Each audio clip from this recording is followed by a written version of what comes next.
Welcome to Bear and Balance. I'm Jeff Burkus. Other side of the screen, Lester A. Wiltfong Jr. Lester, do you hear that? That's the sound of the national narrative being changed on one Mr. Caleb Williams. How are you doing today? I'm doing pretty good. It's just a good time to be a Bears fan. I don't understand the angst. I'm going to get into it more later, but I don't understand some of the angst that some Bears fans have right now. There's still some angst around the Bears fandom. I see it on the social media. I see it on the website. See it, where you go. But I will say that I think that the national narrative certainly seemed to shift with this performance, the morning shows, the way that Caleb was talked about in the game yesterday by Greg Olson, who, for my money is probably the best color guy in the game going right now. Yeah. And I think he did a good job of giving a good perspective yesterday in the game. So it does feel like to me that we're going to start seeing some of this shift. This is what I was talking about a couple weeks ago. We talked about it on the show. We talked about it. I put this out on Twitter and social media and was like, once it was the time to throw, Caleb time to throw, and I was like, once some of these start connecting, these scramble to throw, he avoids a sack, he's out on the edge, and a lot of these passes that he's had in the first part of the year are just falling incomplete. The scramble drills not doing much or whatever it is. And he wasn't making defenses pay. But as things start to change, either he tucks it and runs, gets positive yards, maybe takes a shorter gain, or sometimes hits on a intermediate or longer pass, the narrative's going to shift. And at first, it got some support from some Bears fans and, maybe a little bit of chatter back and forth. And then it sort of leaked out into the greater NFL Twitterverse. And people just started coming in and just, talking trash and all this kind of, that's not how it works in the NFL. And I'm just like, yeah, all right, buddy, we'll see. I muted the tweet because it got pretty toxic, but this is what I mean. It just takes something like this. And then, people see it in a game. They actually watch the game, play the Giants. You say, oh, the Giants are a bad team. Again, they had Greg Olson calling this game. It's a big game. New York's a big market. More eyeballs are on this game.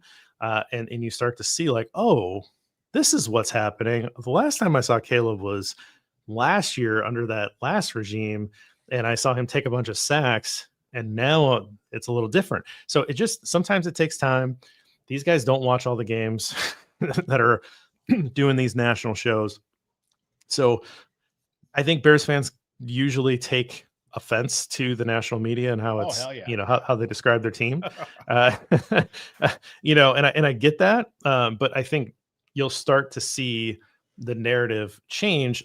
We've been here the whole time. We've been trying to, work through this in real time. Sometimes it takes the rest of the country to catch up.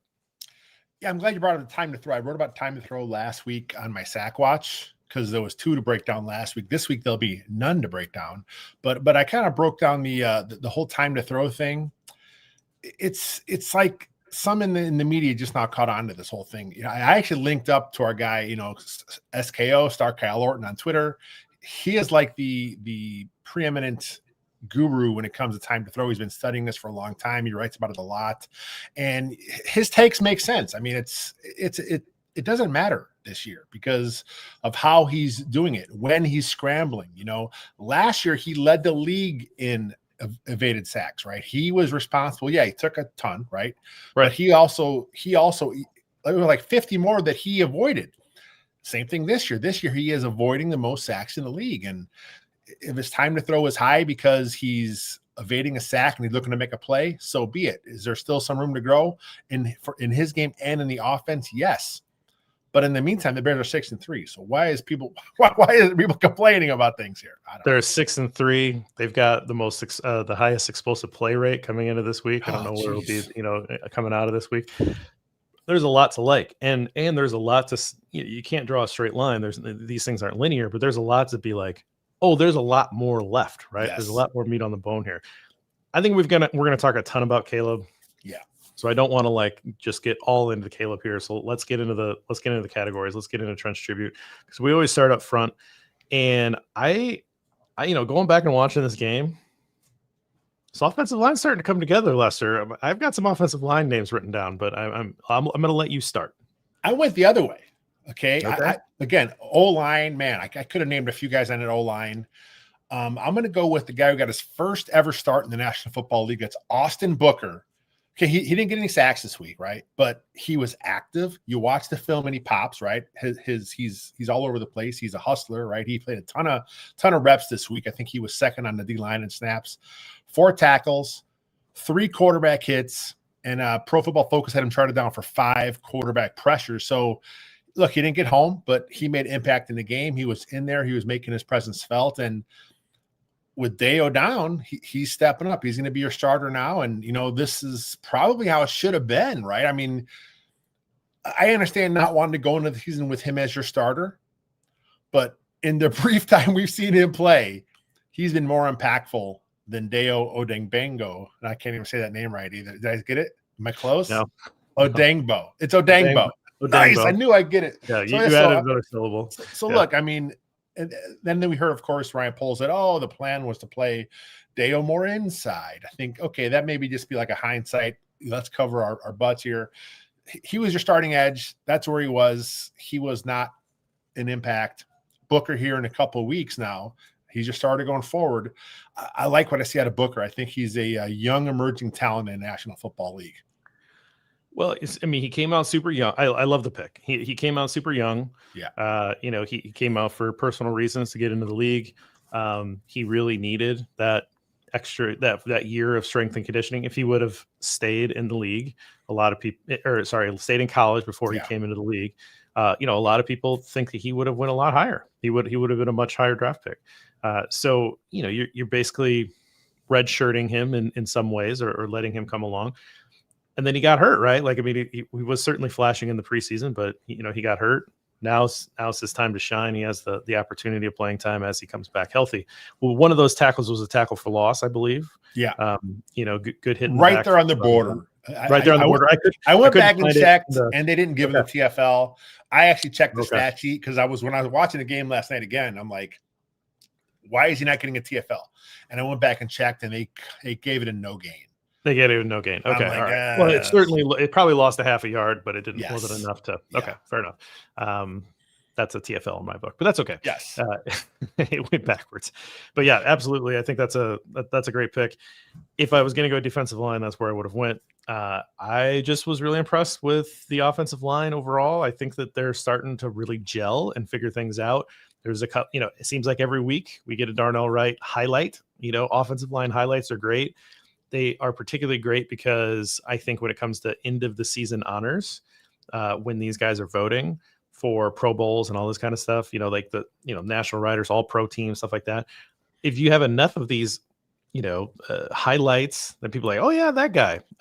Because honestly, it's very tough to cover the whole league.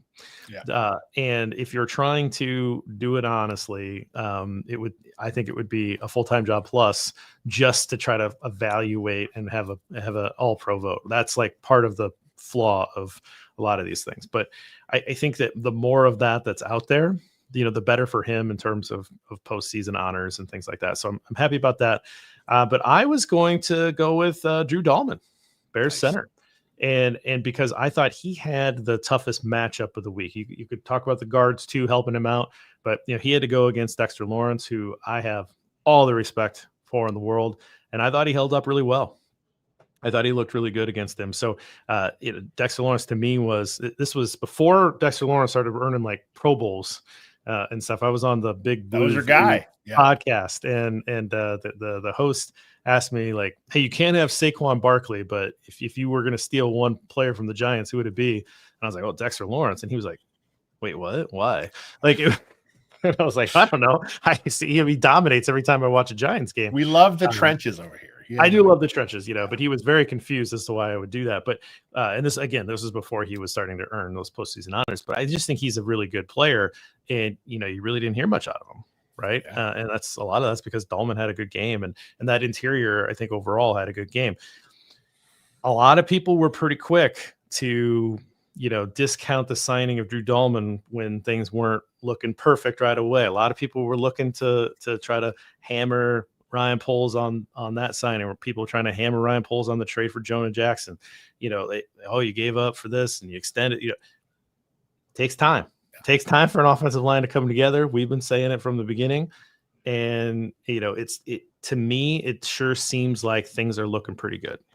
I'm glad you mentioned Drew Dahlman, because watching that game, I'm sure a lot of fans just like, oh man, Dahlman's getting manhandled. Because there are a few plays where Dahlman just did nothing, right? But when you're playing against a guy that good at a center, it's positions, right? It's you making sure you get your butt between the nose tackle, the defense tackle, and where the ball's going, right? That's pretty much all you can do. You're not expecting him to dig him out. You're of not moving. Yeah, you're not moving him. So like the touchdown play to Monangai, he had a nice double team with Jonah Jackson, who kind of went to the second level, and Dahlman didn't really move Lawrence, but he spun his body. He got in good position. And a lot of times at center, we saw Olin Kreutz for years. He wasn't digging guys out of there. It's a hard position to play. If you get good body position and you know what you're doing with your technique, you can win a lot of reps. And that's what we saw Dahlman do on Sunday.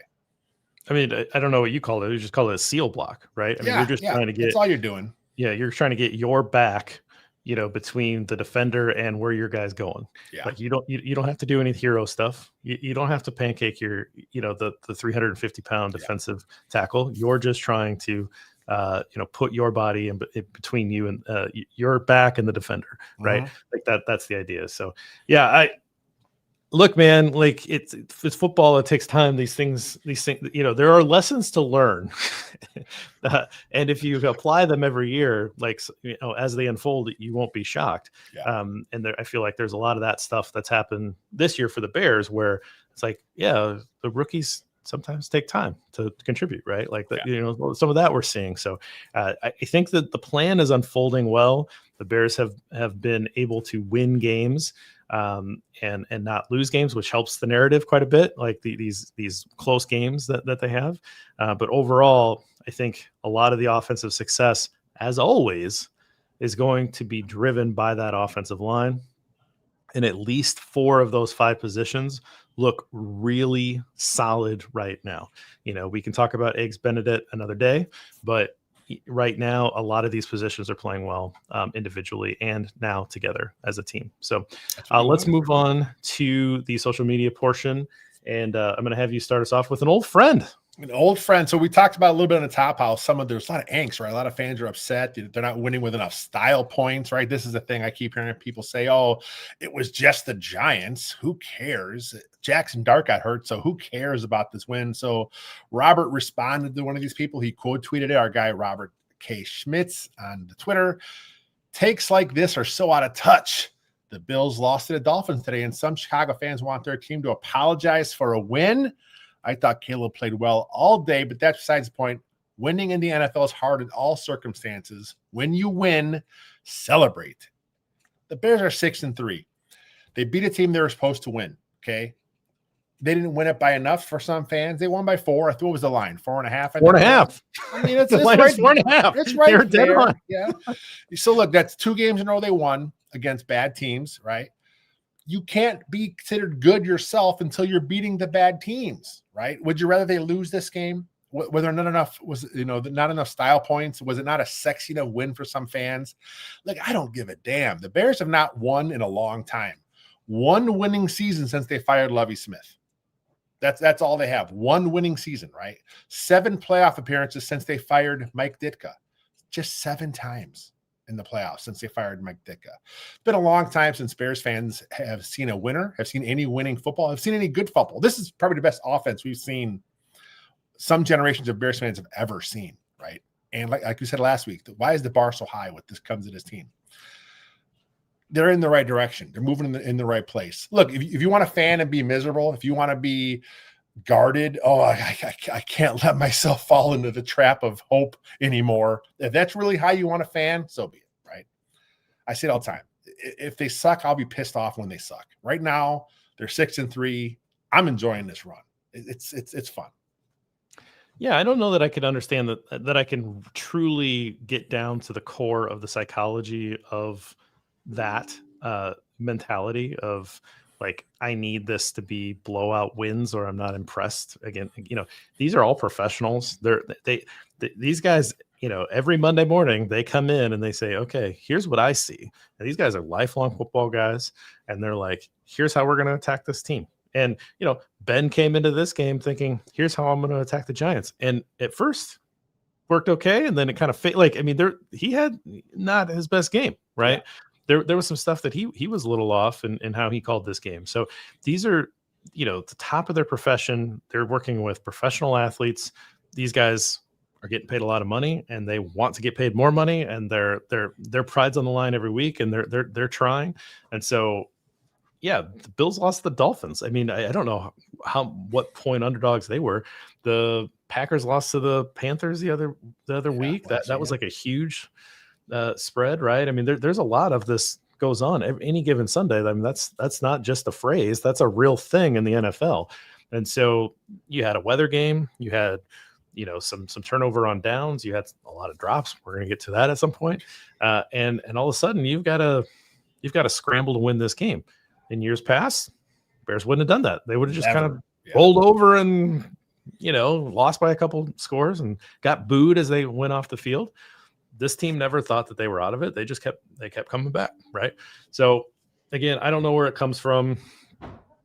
Maybe it's, part of it might be that like a lot of Bears fans only watch Bears, or maybe they watch Bears and then they watch like the playoffs or something. You're right. I'm not sure what the disconnect is, but this is a team that's starting to put it together. So enjoy it. Like this is the fun part.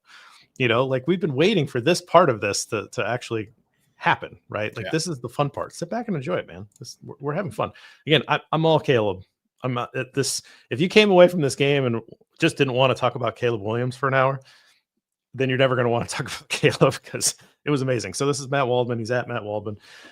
He says, give it one more offseason. The Caleb Williams skeptics will eventually find the outpost where the Lamar Jackson skeptics ran off to. And Lamar coming into the league, very different than Caleb. Caleb's entrance into the league, very different than Lamar's. Lamar didn't play much. They had packages for him. Joe Flacco was still the starter in Baltimore. They wanted to take advantage of Lamar's athleticism. They had a package of plays, but he had extreme doubters when he came out.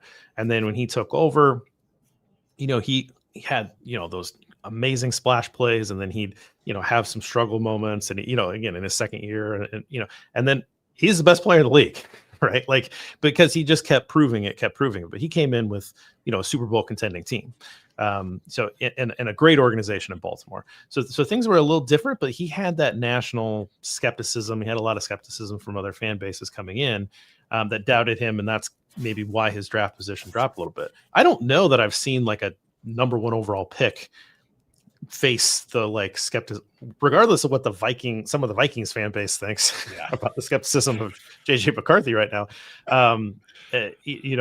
Caleb's faced a lot of very interesting national skepticism, and certainly hasn't been given that like grace period or, benefit of the doubt that say like a Trevor Lawrence has enjoyed in Jacksonville. Right. So it's just interesting to see that national narrative though start to change here, as a lot of these film guys, like Matt Waldman, a lot of these guys that have been looking at quarterbacks, just really evaluating these things over the years, are really taking the time to evaluate Caleb's game, and are like, guys, you're seeing it, right? Aren't you seeing it? And so it's nice to just continue to add these voices to the chorus of, hey, this guy's going to be really good.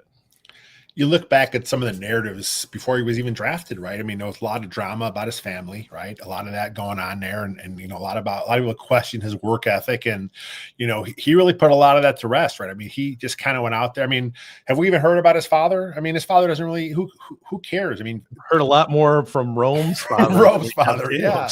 So did you catch Rome's comment in the locker room after the game? No, I didn't. They asked him about, being targeted right away, and he said, I'm sure my dad was happy. So, I mean, he's joking about it. It's a lot of fun. It's a good time. It's, this is who Caleb is. I mean, he's a winner. He wanted to be coached hard. I mean, Ben Johnson is coaching him hard. I mean, that's what everyone's saying. It's like, this is a perfect match. I mean, that's why Ben came to Chicago, because he saw the talent in Caleb. And I'm sure when he got there, he's like, hey, this is, are you ready? Right. This is going to be a different level. And, so far it was rocky to start in camp, and the offense had some issues. And, and even now, here we are 6-3, and the offense still has some issues. You're still seeing things happen. Even with Ben Johnson, you talk about how he didn't have the best game plan and play calling. And he's the first to say that too. So it's like they're still building, they're still growing. But, man, that end of the game sequence was phenomenal. I saw a tweet today, something like the last 4 minutes of a game when the Bears are losing, Caleb's passer rating is like 130. It's like, what? Like, that's ridiculous. He's got that clutch gene in him, right? He's got it. What did Coach Ben Johnson say? He's got ice in his veins, right? Ice in his veins. Yeah. That's who he is. That's who he's been. 4 comeback wins this year. I think last year 2 of the wins the Bears got were because of Caleb. So I don't know what people are looking at. At this point, they want to just be bitching and moaning. If they're still complaining at this point, it's because they want to bitch and moan. Also, I'm going to say it again for like the third. It's hard to cover the whole league, right? Yeah. And as fans, and even like if you're really into football, we're really into football, right? I think I have a fairly good understanding of the league, but I gotta tell you, if I was in a conversation about the Raiders, we played the Raiders, I've got a little bit of knowledge, but like, I don't know the ins and outs, right? But everybody's got an opinion about Caleb, right? Yeah, everyone. And so it's one of those things where they're anchored somewhere. Maybe they watched, half of football at one point, and that's what they have, from last year. People, tweeting at me about this is what he was in college. And it's like, I do not care what you think of his game against Notre Dame, right? Like that doesn't mean anything anymore, right? So I think Matt Waldman here, to go back to the tweet, is correct in that they probably do need to have that, finish the season and then have that, like, take a breath, let the dust settle on what happened here and look back and be like, okay, we have to really reorganize our thoughts on how we stack all these players. And also, let me put the point we talked about a lot. This happens all the time. A quarterback's rookie season does not dictate how his career is going to go. There's a lot of things that happen after that first year into the second year, and to where that becomes more stable of what you see. There's a lot of growth. There's a lot of regression in some guys. It depends on where, what happens in that early development, but we're starting to see the really positive things from Caleb that we all wanted to see coming into this year. So let's head into the stats portion, the math. I mean, I've got another stat for Caleb. So we're just going Caleb. So I'm going to let you do yours first, and then we'll let my stat roll into Caleb's corner. I also have a Caleb-centric stat Let's here. Go. And my number this week is the number 3. Okay. Because Caleb Williams is now 3rd in the NFL, the entire NFL, in pressure to sack rate. Okay. Explain that. So he's pressured. This is a Pro Football Focus stat. Next Gen Stats also has any analytics site that tracks pressures, right? They're all a little different, but for the most part, it's how often are you pressured as those turn into sacks, right? Last year, a ton. He was sacked 68 times. His actual sack percentage was like, I think 10.7%. But this is how many times he's pressured that leads to a sack. This kind of ties into the time to throw. Okay, is the time to throw high? Yes, it is. Is his pressure to sack rate low? Yes, it is. So then who gives a crap about time to throw, because it's not leading to sacks? That's the whole point of it. So pressure to sack, he's 3rd in the entire league, the 3rd best pressure to sack rate. No sacks this week, right? This is the 2nd time this year he's had a game with no sacks. So he is doing what you asked him to do. He is making the strides you asked him to make as going into year 2. Again, another one of those positives for Caleb and within the Ben Johnson offense is it's just beautiful to see, right? He's making plays with his feet. He's not taking sacks. He's reading things properly. He's working from the pocket, and when the pocket breaks down, he's evading this, and he's still not taking sacks. That's what you want to see out of your quarterback. Yeah, last year the offensive line was not nearly as talented as this offensive line. The pressure plan was not nearly as good as it is this year, right? So there's some of these things that take into play because Caleb has outlets, whereas last year there weren't any built in, right? So the plan is better as well.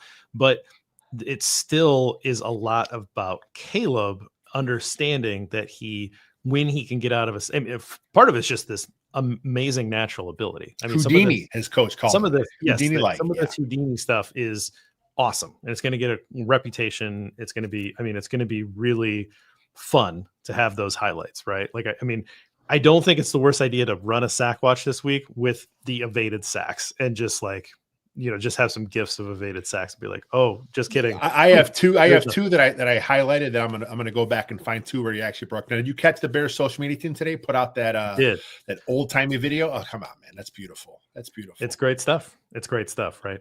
So yes, I think that's one part of his game. He said that was a cognizant, focus for him was like, hey, he didn't want to be in the league for 5 years and be like one of the most sacked guys ever. Like he needed to figure that out. And again, part of that is Caleb doing a better job. Part of it's more talent up front, so there's fewer pressures. And then part of it is the scheme to allow him to be able to have some of those outlets. But again, it starts with him being aware and changing his approach. Like, so it's a lot of things that lead to that drastic of a drop in that particular stat. But you got to give Caleb a lot of credit for it. So for sure. Mine is the number is 3.3. That is Caleb Williams at this point in his career, his touchdown to interception ratio. So I don't know, touchdown to interception ratio. When I was growing up in the NFL, you were kind of like, you get like a 2-to-1. That's kind of what you want. You want, 2 touchdowns for every interception. And, that's pretty good quarterback play.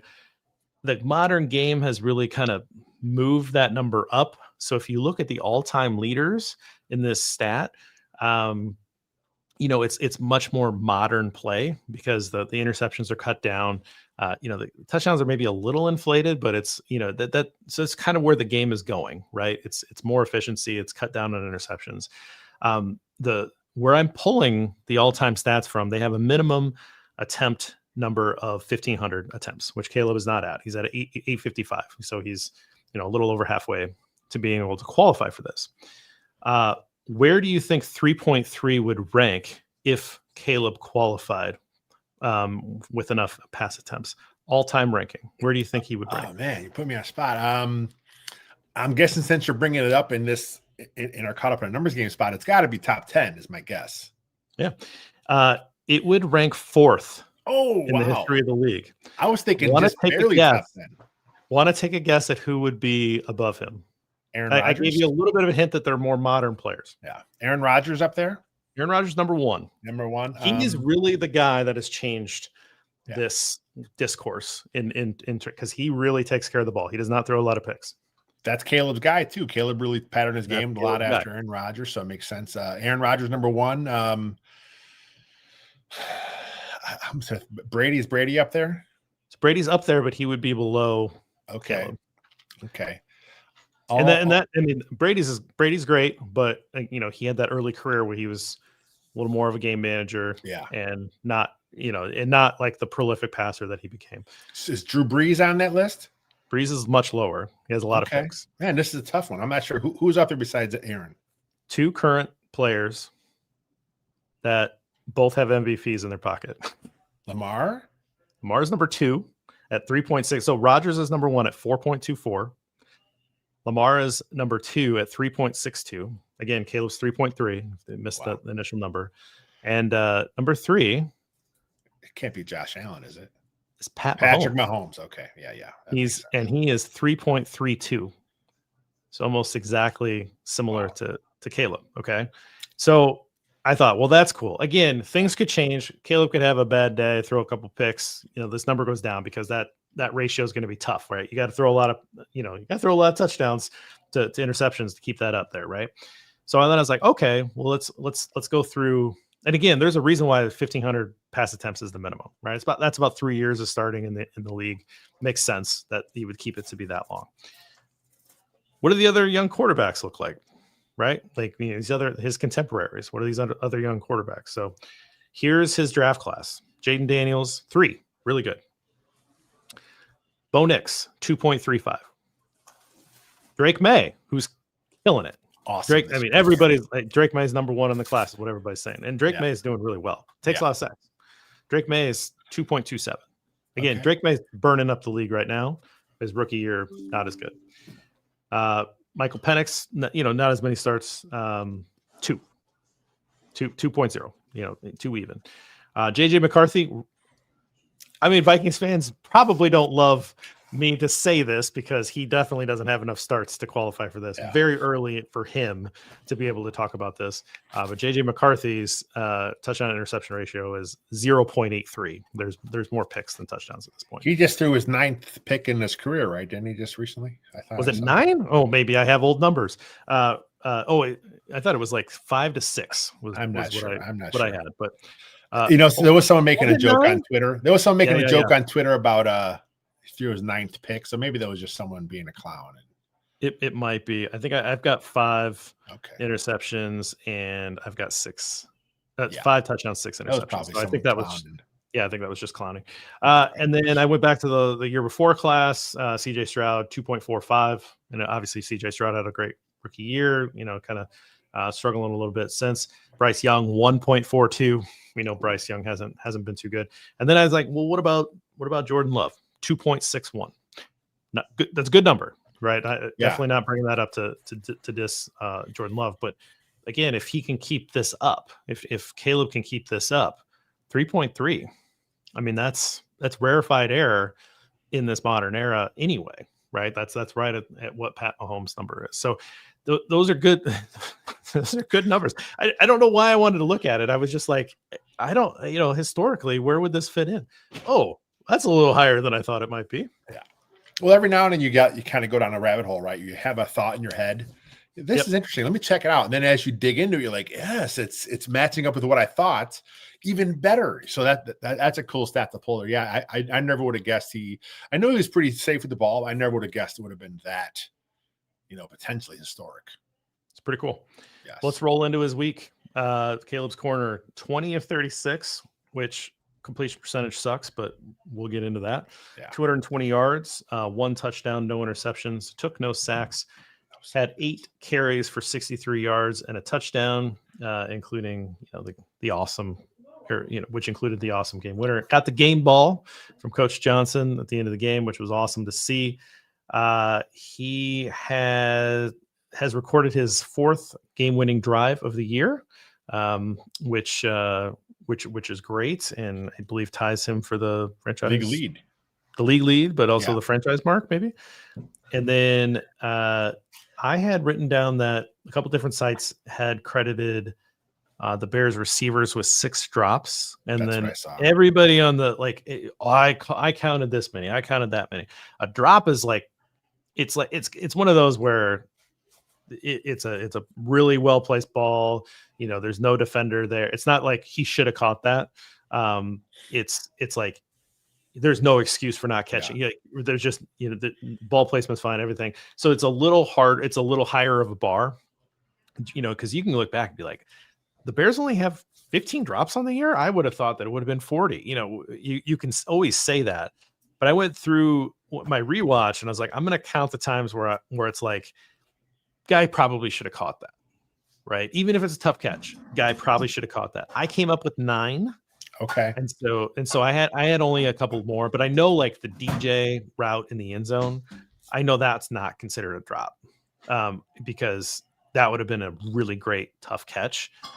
But the Zacchaeus play in the end zone, I believe, is going to be counted as a drop. Oh yeah, for sure. Right. So that's the difference, right? Because DJ, I'll save DJ for later on, but there's just you can kind of tell the difference between some of these things based on just how hard it looks sometimes. So 6 drops is the highest mark for a team this season. So there's a lot of, maybe you cut that one drop in a game is fine. That happens, right? 2, okay, whatever. You start getting into 3, it was like, are you kidding me? I started yelling at the TV, right? What is happening here? And it's cold, there's snow. I don't care. There's you just cannot have that many drops. So that influences the numbers. We've talked about that a lot. The stats are what they are. Even despite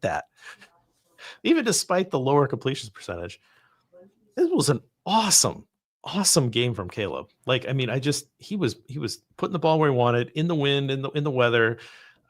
He made good decisions. He spread it out to a lot of different receivers. He used his legs when he needed to, made some big plays, didn't take sacks, escaped. Man, and also like Ben Johnson has been on it. He has been giving game balls to the right guys in the locker rooms, right? I see these videos. I'm like, yeah, that's what I had written down. And so I just think it is probably his best game this season, even though this stat line, reading it out loud, you're like, really? So I'm very impressed. Yeah, like you said, he had those 6 drops that a lot of sites charted. Those one to Zacchaeus where it was negated by a penalty, where it was a clear drop. I think Caleb hit him on a deep dig over the middle or deep hooks, something a little over the middle deeper. And that would have been 7 right there. It was like, oh, come on. And then, like you said, there was a couple others where you're like, well, you would want your guy to make a play, but really that would have been like a highlight reel catch. So yeah, you understand that 6, like you said, is there. And I mean, just right then and there, I mean, you're looking at his adjusted completion percentage, you're pushing over 70%, right? He was at 55. These things happen. It was a good game from him. But look, you are judged by how you can close these games out. And we talk about 4 now. He brought the team back. This, of course, was probably the biggest one because he had to come back and get two more scores. And then the one he just said, you know what? Let me just do it myself. And you talk about Zacchaeus very open. He did. Zacchaeus open. He was there. Very open. And look, a lot of people talk about the nice Cole Kmet block, right? When Kmet realized that Caleb went up, Zacchaeus made a nice block on that too. So kudos to Zacchaeus for realizing, okay, I'm not getting the ball here. He's flipped around. He made a nice seal block there. And you talk about the locker room's game ball, and Caleb's speech when they always have the game ball sprints say something. Caleb praised, of course, his teammates like he does, and he mentioned the sack he took. There was no sacks. It was negated by a penalty, but he made sure to mention. He told his guys, "I took that sack. I shouldn't have done it." I mean, it's like what? Even when it doesn't count, he still makes sure that he's giving his guys praise. He's putting some of the stuff on him where it was a mistake. He's what you want. He's a franchise. He's the franchise quarterback. The Bears have their guy. Yeah, if you're consuming this media, this information, you're consuming all this, you're watching these games, and you're still like saying some of this stuff that's out there, like, oh, he's selfish, it's just an act, or what. It's like you just want to be miserable. You don't want in. That's fine. The bandwagon's filling up. Right? I mean, there's a little space in the back. We added an addition, we added an extra trailer, but like it's it's the cheap seats at this point, but little room left. I just overall, like, it's exciting to see. It's fun to see. We saw some of this last year, even with all of the negatives that were going on. He had that late comeback gene in him, right? Like he led a bunch of fourth quarter comebacks that was then spoiled by bad decisions by Flus or bad, mismanagement of the in-game situation, or the defense, gives up something crazy, right? So he had a lot of those game-winning drives last year, and they didn't pay off. This year they're paying off, right? I mean, last year the leaving too much time on the clock for the Giants, would have hurt them. This year, no big deal. They stopped him right away. So it's fun. It's again a very Caleb-centric show, but I think it has to be. So, all right, we're running long. We're very excited about Caleb. We're already the first half of the show is a lot longer than normal. So we're going to take a quick break. On the other side of this, we're going to do everybody's favorite segment, the Three Bears. Stick with us. All right, Three Bears, hot bowl of porridge, cold bowl of porridge, and just right. Of course, we're just going to talk about Caleb more. Let's start you off. Where do you want to go with the hot bowl? We could have. I mean, like I said, that end of the game sequence, outstanding. But I'm going to go with newcomer CJ Gardner-Johnson. 9 tackles, 2 tackles for loss, 2 sacks. He's up to 3 sacks on the season now in his 2 games. Of course, the forced fumble, and of course, he did get a game ball from head coach Ben Johnson. He's been what this defense has needed, and the defense is still not very good, right? The defense is still struggling to have some issues, defending the pass. But where would this defense be without him? I mean, he's making plays at right times. He's making the impact when it comes to that step differential, right? You want to get those sacks, those big plays. He's part of that. Look, at some point you're going to get Kyler Gordon back, right? So this is a good problem to have. You have two good talented nickelbacks. I know Kyler Gordon can play outside corner, right? He's done that in the past. CJ Gardner-Johnson can play safety. So I would not be surprised to see more dime packages from this defense once you get Kyler Gordon back. It's a good problem to have. And look, a guy like him and, Ben Johnson's really talked about how he was pretty much out of football, right? He was really doing nothing. And, you like guys like this on your team. Yes, he's annoying, but he's not annoying anymore because now he's a Bear. He's annoying them. And that's what you want to have your guys do. It's a lot of the fans, it sounds like we're complaining about the fans a lot, but I get it that he was a foil on the Saints to, the Bears the last time they were relevant. And, he goaded Javon Wims and Anthony Miller into making bad decisions, but he now plays for your team, and his team, he's not a bad teammate. His teammates like him, right? And they're certainly going to like him when he's doing things like this. He's already becoming a fan favorite. You can feel the narrative shift on him. At first it was, why would they sign this guy? Now it's like, yes, that's our guy. We talked about it a lot.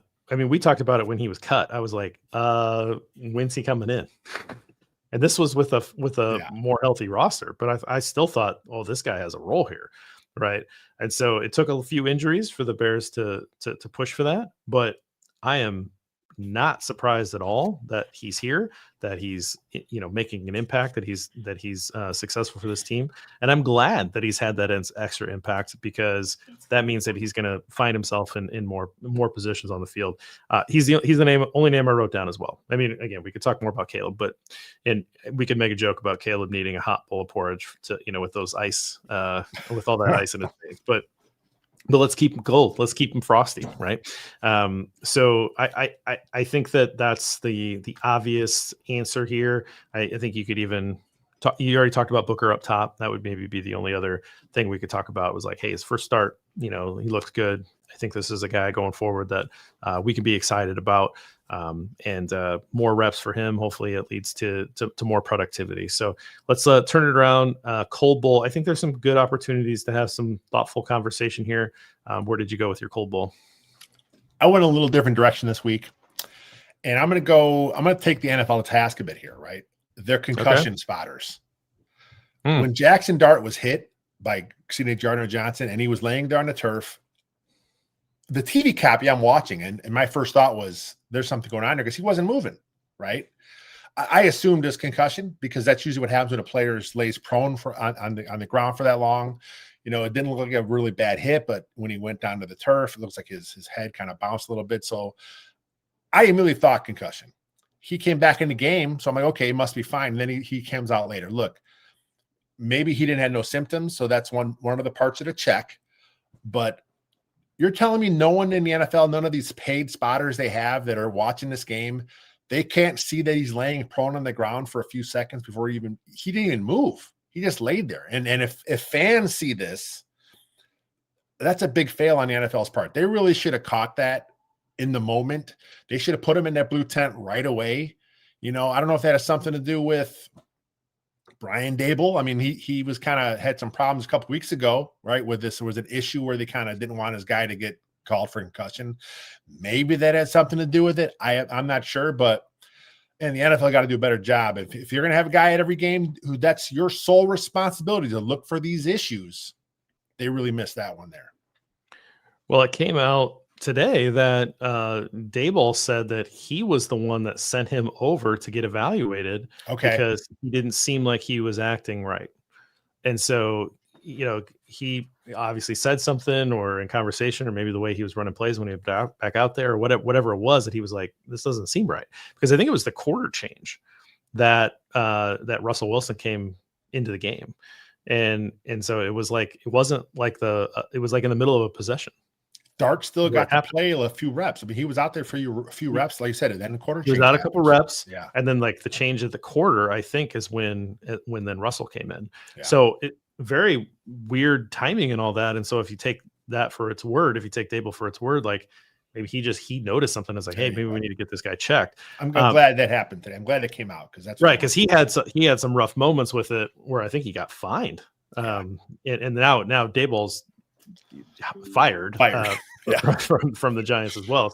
So that, you know, he's got a kind of a rough locker room history, you know, and he's obviously been running Dart, you know, a lot with like quarterback keepers and stuff, and kind of putting him in harm's way, which is interesting that a lot of times people don't have a problem with that with rookie quarterbacks, and they say they need to do it more. And then, but with Dart, for some reason, people have really been criticizing Daboll for that. I'm like, I don't see what the difference is. Like, he's really, I mean, it was really my first full game of Dart, watching Jackson Dart, and those were his most impactful plays were when he was using his legs. So I get why he was probably needing to do that.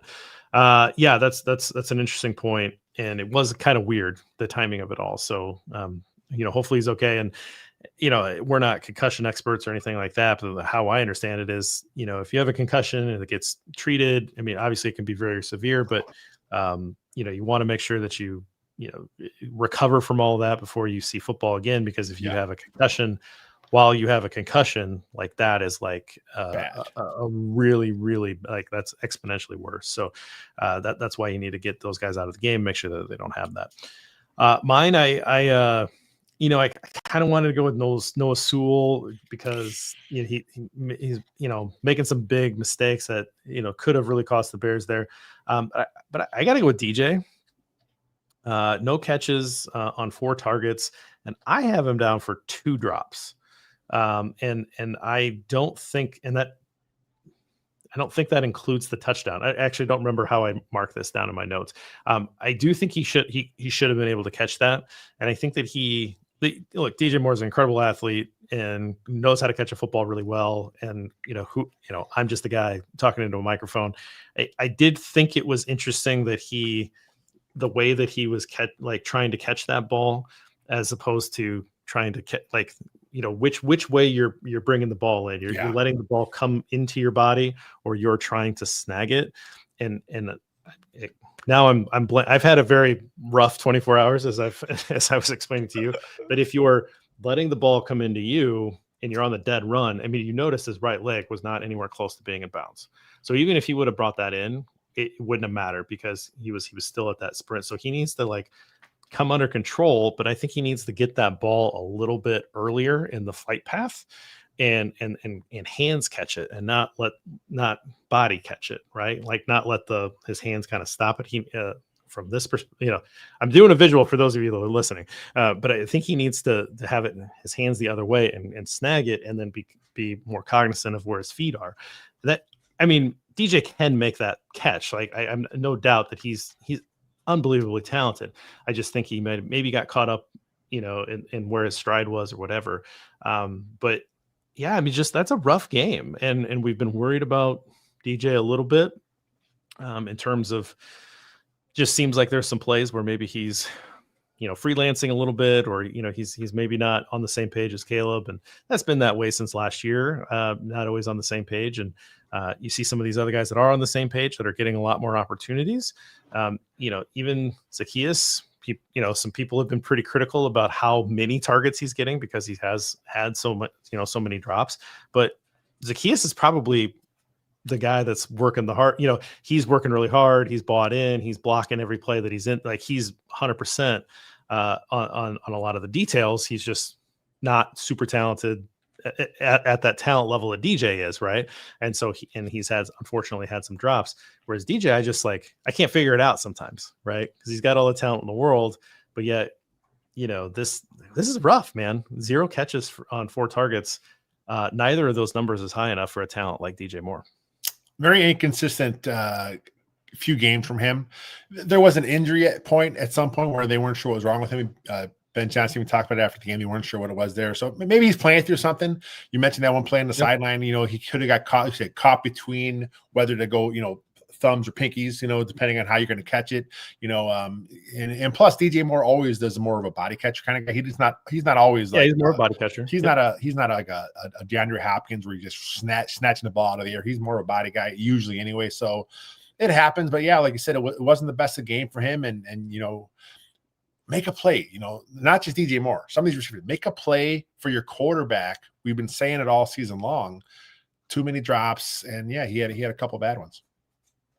Thumbs or pinkies. I like that. That would have been a lot more eloquent than what I was just like showing hand variations, and the people probably thought I was having a nervous breakdown there. That's all right. That's how you coach the catch. If you depending on where it is on your body, you're having your thumbs touch or your pinkies touch. That's how it is when you coach that position. That's good stuff. I like that. They would never let me coach wide receivers, I don't think. All right, let's go to the just right portion of the Three Bears. I mean, I think you could write down 10 names, right? I think there was a lot of guys that played pretty good football, but where'd you go? I'm going back to the O-line, back to the trenches. Jonah Jackson, man, this guy's been playing some pretty good football. He was, like you said, he had a rough year in LA. It didn't work out good for him. They had him change positions, but this was Ben Johnson's guy. He knew what he was getting when they brought him in, and it was a rough start, right? He wasn't looking the best in training camp. He's getting used to his surroundings, getting used to playing with the guy next to you. That's all part of it. The continuity of an O-line, it takes time. Here's Drew Dahlman. Here's Darnell Wright. Let's get used to playing with these two guys next to me. These last few weeks, he's playing really good football. And today, a lot of stuff on Twitter, people are popping off about how good he's playing football. And look, he got a new deal. At the time, why are they paying this guy before they even see him play? Well, because they believed in what they traded for. They believed in where he would be once he got acclimated to the offense again and acclimated to his teammates. And right now, you're looking at that was a slam dunk trade. Yeah, and I think what they were trying to do was line up that offensive line to be together for the foreseeable future, right? Joe Thuney. I don't know how much longer Joe Thuney wants to play, but if you're kind of looking at this going, all right, we want Joe Thuney to be here for 3 seasons. We want to pair that with this center that we just signed for a lot of money, and we want Darnell Wright to be here forever. And so here are these pieces that we want to be working together, because we know that an offensive line that plays together for a long period of time has so much more success, right? You saw in Detroit, those guys in Detroit were playing together for a long time, and they were able to run that full suite of options with Ben Johnson's offense because he trusted them. And not surprising that they would grab a guy like Jonah Jackson because he knew he was a known quantity to Ben, right? So I think it's great. I think it's a great call. I wanted to potentially talk about him in the Trench Tribute. I had a few names written down. I want to give some love to DeAndre Swift for coming back. That week off, I think was good for him. 13 carries for 80 yards, came back as the lead guy. He is what he is. Again, like there's still the shortcomings, he's not Jahmyr Gibbs, right? He's not the complete back. He's not Jonathan Taylor. He doesn't have to be. He can still be a good football player and not be an all-pro, right? And so I think Swift coming in and doing what he did is exactly what we expect. Great yards per carry there. Also wanted to mention Brisker. I just think he's just having a pretty good year. He's around the football, had a great pass breakup there. You just kind of see him, right? And I wonder if he is going to really like CJ Gardner-Johnson, the teammate, right? Like it seemed like he might just be like, hey, this is my guy, right? Like I feel like those guys will get along pretty well. And I just wanted to put a note about Tremaine Edmunds. I think he has been. It's funny because the origin story of Tremaine Edmunds on this football team is wild from a roster construction standpoint, in that you trade away Roquan Smith under the guise of like, well, we're shifting money from the defense to the offense, and this is not an important, as important in a team building exercise, and so we're doing this. And you kind of justify the sun. It's like, okay, like that makes sense to me. I get it. Like Roquan's a really good player. I would like to have seen Roquan play his career here, but that's how you're justifying it. I can kind of dig that. And then they go out and they pay a bunch of money to Tremaine Edmunds, and it was like, well, this is what Flus needs to run his defense. Yeah, and it's like, I don't get it. Like, I mean, no shade on Tremaine Edmunds, but I think Roquan Smith's probably a better player. and certainly had already shown out a little bit more than Edmonds at that point. I kind of think that Dennis Allen plays Tremaine Edmonds in a position to succeed much better than Flus, who had to have this guy to run his defense. And so and the reason why I bring it up is you see this in regime changes all the time where like this guy just doesn't fit the system, so we're going to cut him or we're going to trade him or, he's available or his play falls off. And I think really good coaches figure out what their guys can do, and they put those guys in a position and they kind of shift what they do around the personnel that they have available to them. And I think that's what makes really good coaches. And I think Edmonds is playing the best ball that he's played since he's gotten here, which I think speaks a lot to Dennis Allen. You talk about the narrative shifting, right? I mean, when Tremaine Edmonds was signed, it was pretty big money, right? Not as big as Roquan, but a big deal. And, he made some nice plays. He was impactful a little bit. I think he had 4 picks his first year in Chicago, but he missed a few games, right? So, of course, fans get down on a guy that's not out there and making all that money. And, but and then even last year, the narrative around him was, he's an okay player. He's fine, right? But this year, he's playing at a pretty high level. I mean, it's, he should be looking at a Pro Bowl at the end of the season. I mean, he's playing that good right now, making a lot of plays, making a ton of tackles. He's at 80 right now in 9 games. His 4 interceptions this year is currently a league leading mark. So he is all over the place. He is impacting the game. And like you said, Dennis Allen, is getting the best out of him. I thought he'd be a guy that the Bears would look to move on from, because he was signed for Flus's defense. Exactly. And yeah, they both run a 40 front. They both run similar scheme concepts since there, but they put Edmonds more at a outside linebacker. He's not playing the mic as much. And I just think that fits his skill set. And which is funny because a lot of times, a lot of people thought when they first signed him, correct, TJ was going to play the mic. TJ Edwards played the mic, and they put Tremaine Edmonds, who was a better athlete, at the will. Which the will is your guy that chase. He's your chase guy, And I think Dennis Allen said, "Yeah, that makes more sense for what I want to do," and he's making plays. So anyway, this shout out apparently was just to drag Flus once again, but it's okay. It's always a good time to drag Flus. Get him. Any chance we can get, we're gonna probably take advantage of that. All right. Well, that's the show, man. This was a fun win. It may be frustrating, right? Because it was fits and starts, but I think there's something about snowflakes in the air watching a football game. That's pretty cool, man. I mean, even if it wasn't like a snow game where it was just like they had to shovel out the yard markers or anything like that, but like, it's getting colder. You got some flurries. Like there's something cool about that with football, and it was a fun game to watch. It is cool. I will admit, as a fan, I enjoy watching a nice snow game, but I'll tell you what, I don't care. Let's get that dome, get him in Arlington Heights. This is an offensive league these days. Let Ben and Caleb cook with pristine elements, and this offense go to the next level. Yeah, I think that's a brain versus heart argument, right? Like my brain's like totally agree with you, and my heart's like absolutely not. Yeah. Like I want the weather, right? Like I think it's like going back to the days of playing a video game. And you're like, hey, we're gonna play Madden. You're like, yeah, I'm gonna change the weather to be snowy. Okay, let's go. Yeah. It's just fun to watch football that way. So, all right, well, we're gonna stick around just for a little bit to talk to the YouTube crowd. But for those of you listening to us, another Bears victory, and we will talk to you next week after the Vikings game. Till then, bear down.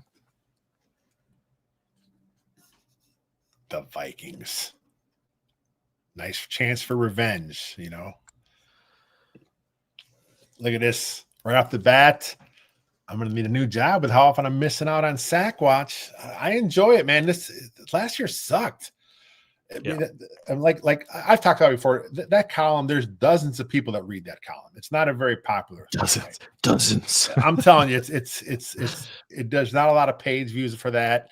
It's something I do because I love to do it. It has a very dedicated group of readers, and I love those guys. The work per page view is it's like your touchdown to interception ratio, your work to page view is bad, in terms of what you want as a writer a lot. Yeah, but so it's that's like all my work. by the way. Now you have some bangers every now and again, but Yeah, every now with and you, then. it's Basically when I be very sarcastic and write something silly, then it's I'll analytic pop. stuff. Anything analytical or stuff like that. It just, it's, but yeah, last year sucked. I mean, it's a lot of work to do, and this year's been fun. I like last year I would start that article literally when the game ended because I got to prep the article. I had to get all the videos, find it. I got to find all the timestamps. I know what I was doing. Like I haven't even started it yet. It's like I'll probably wait till tomorrow night to kind of just whip it up in a matter of an hour or two, just because I know what's going on. And then this week there's nothing to do, so I actually did highlight a couple of the nice elusive plays, just kind of spotlight those things, and I'll find something to do. I mean, there's always something there. I'll write a little bit about the old pressure to sack rate because that's relevant. So, but yeah, it's fun. Yeah, it's good stuff. It's good stuff. There. A win is a win. Win is win is win. I don't care. Yep, she's into Monangai. That's for sure. Yeah. Get a text every game. Monangai. Do ya? Here's a good one. Ethan Phelps wondering if Gardner Johnson gets a new contract at the end of the year and they let Brisker walk. Very different level of player in terms of like where they're at in their career, right? I mean, Gardner Johnson's been around the league for a long time. I don't know what he would even be looking for or what the Bears would have for that, but that would be a real like veteran stopgap kind of thing. And the Brisker thing, I don't think it's anything to do with his play. I think it's his availability and the concussion issues. So honestly, I think if they let him walk, it's because they just don't want to put a lot of money into that, and they're worried about that. Yeah. But maybe Brisker knows that and knows that his market is going to, I mean, if the Bears know that, everybody else knows that. So what's Brisker's market going to be? But generally I would take the younger player. And again, I think Brisker's a good football player. Yes, so it's just the availability issue for him so far in his career. And geez, like say the same thing about Kyler Gordon, and they gave Kyler Gordon money, right? You just can't have too many guys that you're paying a lot of money for that have that issue. But it's also the NFL. It's a tough game. Yeah. Another Brisker stuff from Axel. Loved how Brisker jumped up and he tried to get attention of the rest for the false start. Didn't get it, but it looks so funny. Yeah, I mean he's into the game, right? He's another one of these guys that's always dialed in. He's always talking, always chirping, and that's what you like, man. I mean, Brisker is a we talk about how Gardner Johnson annoys the other team. That's how Brisker plays. He's the same kind of guy.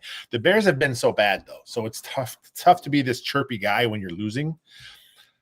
Bears are 6-3 now. It's starting to come together. It's such a good point. I mean, the Brisker's, he's just who he is, right? Yeah. He's just always going to be that guy. And then the Bears are like losing games. The fans are like, shut up. Yeah. Like you cannot talk like that. Stop doing that. Like you're not winning enough games. And it's like, it's just who he is. And if the Bears were winning a lot of games, he'd like this guy. We talked about that in the moment. And then now the Bears are winning games and people are like, yeah, Brisker, he's pretty cool. Talk that talk, flap those wings, whatever he's doing. Yeah, I mean, it is what it is. I mean, I get where you're coming from on that. Like stop celebrating after a first down, you're down by 10 points. And it's like, I get it. Like, but also, it's just part of the game, part of who it is. I will say, like someone talked about the Swift broken tackle, and it absolutely was a huge play, 4th down conversion. That was great play. It felt like the Giants defender kind of took out the first. I mean, it was they kind of stood him up, but the second defender came in and took out the first defender, and then he was able to break free. So good run by Swift. Don't want to take anything away from him. Also, like a little lucky in how the angles of the defenders worked out in that one. But sometimes it's better to be lucky than good. There's also that. I'll take it. 6 wins. If it's all by luck, I don't give a damn. Get that done. Oh, it's not all about luck. If it happens, I'll take it. Luck is where preparation meets opportunity, right? So it's one of those. It's just one of those where the angles and pursuit angles and how things match up. Sometimes it's like, oh well, it's like if there was just one guy trying to make that tackle, that might have actually worked out better. Whereas like the 2 guys, which you would normally take, actually didn't work out. Or the fail Mary last year, right? Tyreek Stevenson, if he just would have kept taunting the fans, the Bears would have won that game. But this is where we're at now. We have this now because of the cascade BS that happened because of it. So sometimes things happen for a reason. So we'll get out of here. I've had a long day. I've had a long 24. Yeah, get 40, some rest. 40 hours, whatever it's been. And we're gonna, yeah, man, I'm excited for this Vikings game. I think it's going to be really interesting to see where these teams are at now, as opposed to where they were at week 1. And you know, I don't want to get too far ahead. Just take one game at a time. But the Steelers coming to Soldier Field with Aaron Rodgers, that's going to be interesting. I think the next 2 weeks are just really important for if this team really is a playoff contender. These next 2 weeks are super important, and it'll be very interesting to see what happens. So we'll be here to talk about it. Thanks, guys, for joining. We'll see you then. Thanks, guys.